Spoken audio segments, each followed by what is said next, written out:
Shalom teman-teman, bagaimana kabarnya hari ini? Puji Tuhan luar biasa. Langsung berharap kita semua dalam keadaan sehat walafiat. Teman-teman, ayo lipat tangannya, tutup matanya. Kita mau berdoa untuk mendengarkan firman Tuhan. Semuanya sungguh-sungguh ya. Bapa di dalam kerajaan surga, terima kasih Tuhan begitu baik dalam kehidupan kami. Terima kasih kesempatan yang indah ini untuk mendengarkan firman-Mu. Kami anak-anak-Mu mempersiapkan hati untuk mendengarkan kebenaran firman-Mu. Berkatilah saya yang bercerita dan kami semua yang mendengarkannya. Dalam nama Tuhan Yesus kami berdoa. Amin. Hari ini kita akan mendengarkan firman Tuhan tentang seorang yang bernama Paulus. Tema cerita kita hari ini teman-teman yaitu dari, oleh, dan bagi Tuhan. Ayo buka Alkitabnya di dalam Kisah Para Rasul 9 ayat 1 sampai ayatnya yang ke-19a. Firman Tuhan ini mengingatkan kepada kita bahwa hidup kita ini adalah dari Tuhan dan kita harus mempersembahkan hidup ini untuk Tuhan dengan menjadi berkat teman-teman, terus melayani sampai ke seluruh dunia. Siap nggak teman-teman? Siap ya. Tuhan memakai Paulus dengan luar biasa, dari seorang yang menjadi sangat jahat kepada orang-orang yang percaya kepada Tuhan. Akhirnya teman-teman, dia menjadi seorang pengikut Kristus yang sungguh-sungguh. Wow, luar biasa ya si Paulus. Ayo bersama-sama kita membaca ayat hafalan hari ini. 1, 2, 3.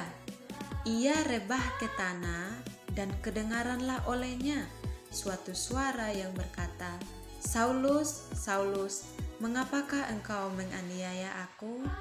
Kisah Para Rasul 9 ayatnya yang keempat. Berharap teman-teman semua menghafal ya ayat ini.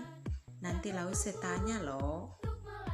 Di dalam Alkitab teman-teman, Paulus diceritakan adalah seorang bangsa Israel dan merupakan suku Benyamin. Di Israel ada 12 suku teman-teman. Salah satunya adalah suku Benyamin. Terus dia adalah seorang Ibrani asli teman-teman. Lalu dia juga seorang Farisi. Orang Farisi itu adalah rabi atau ahli Taurat yang sangat berpengaruh. Dan Paulus adalah orang yang sangat mengerti Taurat Tuhan. Taurat Musa yang merupakan pengajaran oleh Tuhan. Nah, diterapkan pada 10 hukum Tuhan teman-teman. Hafalkan 10 hukum Tuhan? Wow, jadi Paulus sangat mengerti hukum Tuhan dan orang yang sangat berpengaruh. Luar biasa ya teman-teman. Sebelum Paulus bertobat teman-teman, namanya dia itu adalah Saulus. Wah, Saulus ini sangat-sangat luar biasa jahatnya. Dia berkobar-kobar untuk menangkap pengikut-pengikut Tuhan Yesus. Nah teman-teman, dia menghadap imam besar untuk meminta surat kuasa penangkapan orang-orang yang mengikut Tuhan Yesus. Nah ini dia dalam perjalanan menuju ke Damsyik teman-teman. Dia berkata, aku mau menangkap semua pengikut Tuhan Yesus. Wah, jahat sekali ya si Saulus. Memang hatinya sangat-sangat jahat. Dia ini preman yang sangat hebat teman-teman. Hebatnya apa?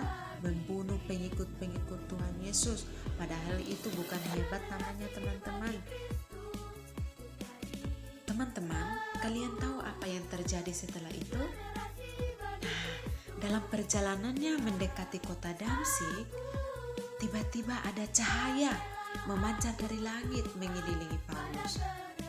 Lalu ia rebah ke tanah dan ia mendengar ada suara yang berkata, Saulus, Saulus, mengapakah engkau menganiaya aku?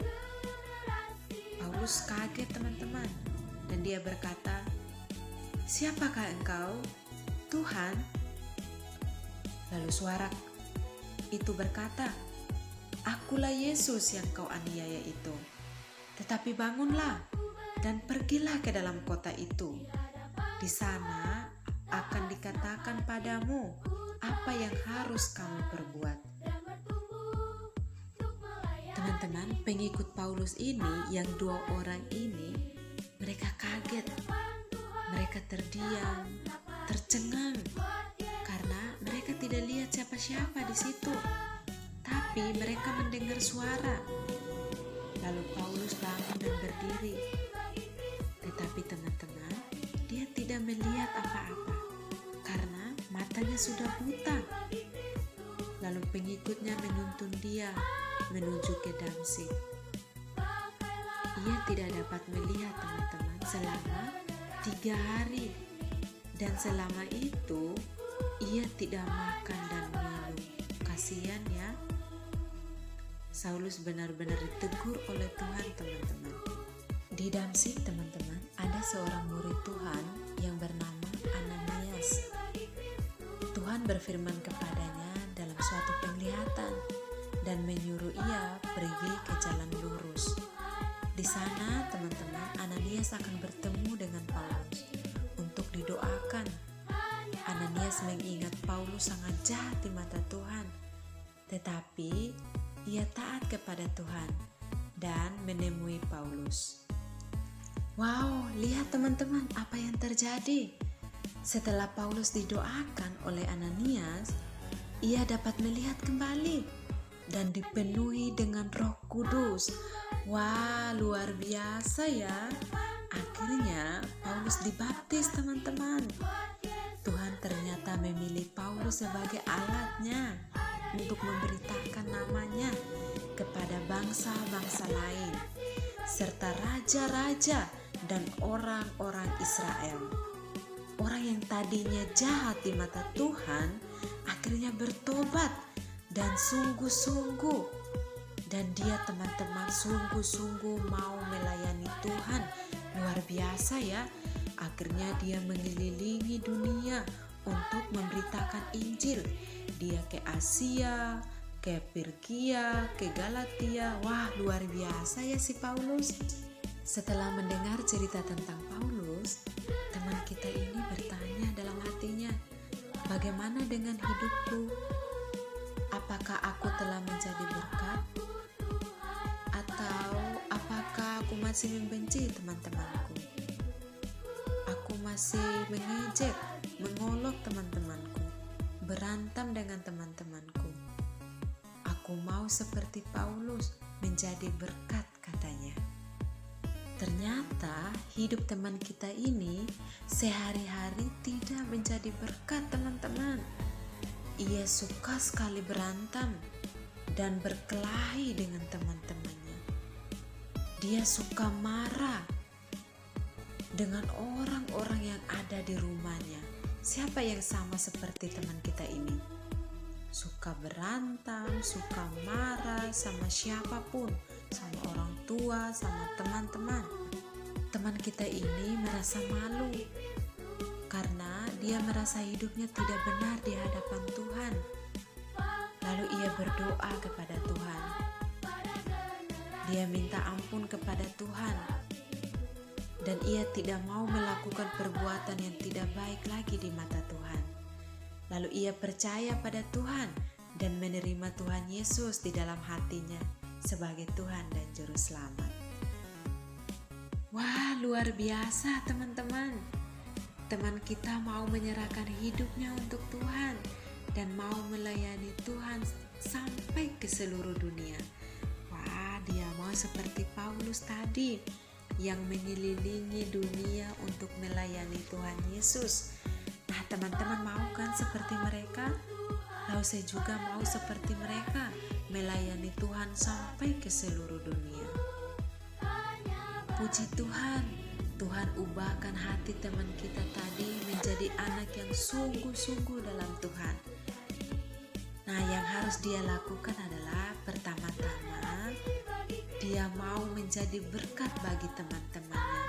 Lihat tuh, sangat bahagia bahagia mereka. Dia mengasihi teman-temannya. Dia memeluk teman-temannya. Dia tidak berantem lagi, tidak berkelahi lagi dengan teman-temannya. Dia berkomitmen kepada Tuhan.